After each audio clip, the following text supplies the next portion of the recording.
Hola, hoy vamos a hablar sobre Andrei Rublev. Este personaje es reconocido como el más grande iconógrafo ruso, aunque los datos sobre su vida son escasos y en parte un poco inciertos. Podemos empezar a decir que se estima que nació entre 1340 y 1370, posiblemente en el Principado de Moscú, aunque algunas fuentes sugieren que su origen fue en Veliki Novgorod.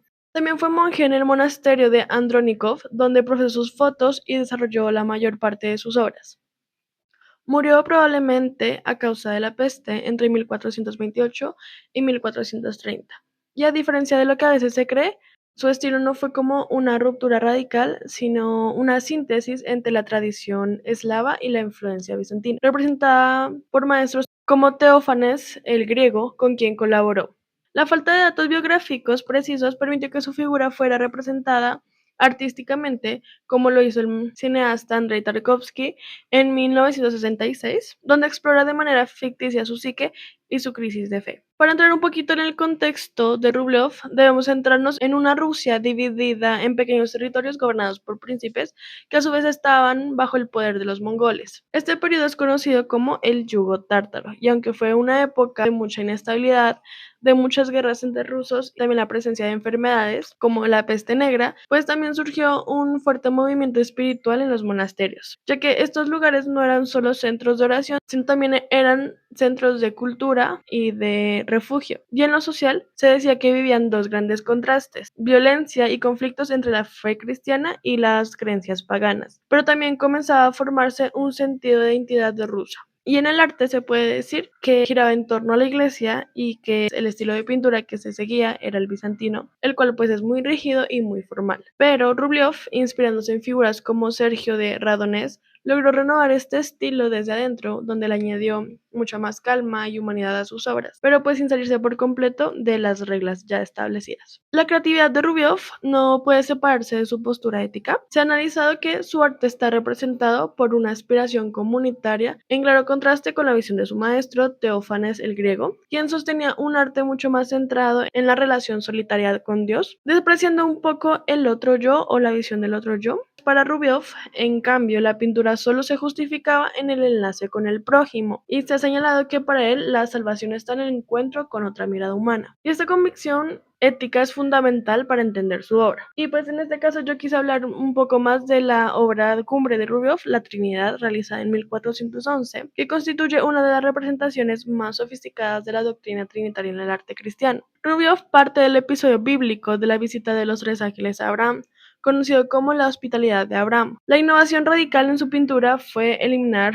a la figura de Abraham y de Sara de la composición. Sin embargo, este caso no es como una omisión o quitarlo, sino que fue una elección deliberada y con fines también teológicos. Y es interesante que reemplaza la figura de Abraham por la de los otros como espectadores, entonces transforma como la narrativa en una experiencia contemplativa directa. Ya no solo observamos la obra, sino que también hacemos parte de ella. La estructura del icono está regida por una geometría precisa, es decir, que las figuras se organizan en un círculo perfecto definido por las curvas de sus cuerpos y de sus alas, donde están simbolizando la eternidad, la unidad y la igualdad esencial de las tres personas divinas. Esta composición circular integra también un triángulo implícito, reforzando como el concepto de igualdad, y también se asienta sobre una base cuadrangular que alude al mundo creado. Algo interesante es el cáliz, que es el elemento central que está sobre el altar, que contiene, según revelan estudios de restauración, la figura de un cordero sacrificial. La posición del cáliz no es casualidad, ya que sus contornos están definidos por las siluetas de los ángeles del centro hacia la izquierda. Esto comunica una idea teológica, no está hecho por al azar, sino que quiere comunicar que el sacrificio de Cristo es un acto que involucra la voluntad consensuada de toda la Trinidad, donde está el amor situado en el centro mismo de la vida divina. Algo interesante que también quiero mencionar es la expresión de los ángeles, que combina la serenidad y la melancolía. Estas no representan ningún júbilo, ni alegría, ni algún éxtasis, sino que presenta más una grave compasión hacia la condición humana, hacia la mortalidad también. Y algo también bastante interesante entre la expresión de los ángeles ángeles es la mutua mirada que establece como un diálogo silencioso entre ellos, y que también es importante resaltar que sus gestos dirigen la atención del espectador hacia el cáliz, enfatizando su centralidad en el mensaje de la obra. Algo que quiero mencionar también es el estilo de Rubliov, que representa una evolución significativa dentro de la tradición iconográfica bizantina, donde se distanció de la severidad formal precedente y donde se introdujo una mayor fluidez en las líneas, una paleta de colores mucho más armónicas, y algo bastante interesante es que se agregó la cualidad humana y serena en la representación de las figuras sagradas. La repercusión de su obra fue tal que su estilo fue establecido como el modelo canónico para la pintura de iconos en la Iglesia Ortodoxa rusa. Para 1988, este reconocimiento culminó con su canonización, confirmando pues la profunda influencia espiritual en las obras de Rubliov. Quiero mencionar un poco más de la película, que me parece bastante interesante y también pues, alude un poco a la biografía de Rubliov. Y pues como lo había mencionado, esta obra está dirigida por Andrei Tarkovsky en 1966. Se dice que esta fue una de las películas más importantes para el cine soviético. Pero cómo firmar la vida del hombre se sabe tan poco. Realmente esto fue como un desafío para Tarkovsky en su obra. Sin embargo, algo interesante es que no hizo una biografía convencional. En lugar de mostrar como a Rubliov pintando, la película se convierte en, como señala el académico Robert Enfield en su artículo, en un examen intenso en una vida creativa y espiritual interior del artista, usando imágenes oníricas para explorar el proceso creativo. También es interesante ver cómo Tarkovsky logra un diálogo entre Rubliov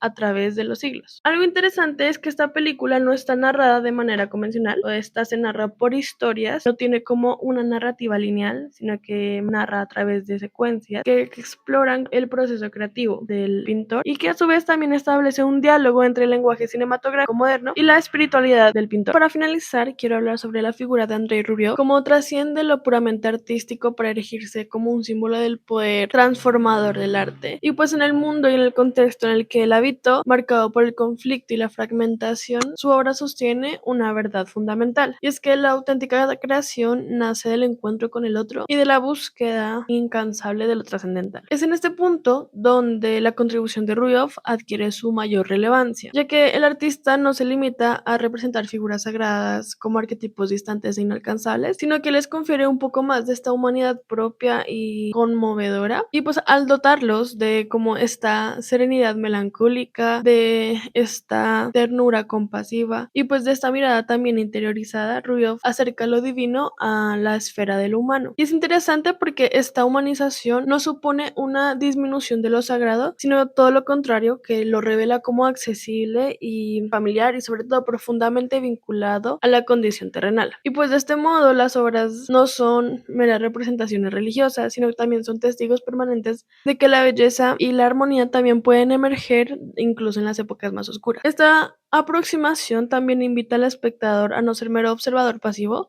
sino a participar de este diálogo silencioso que se producen en sus obras. Y Rubliov, por tanto, no solo pinta como la divinidad, sino que tiende un puente entre lo humano y lo eterno, haciendo que lo sagrado sea un espacio de encuentro y de reconocimiento. Y eso sería todo. Muchas gracias.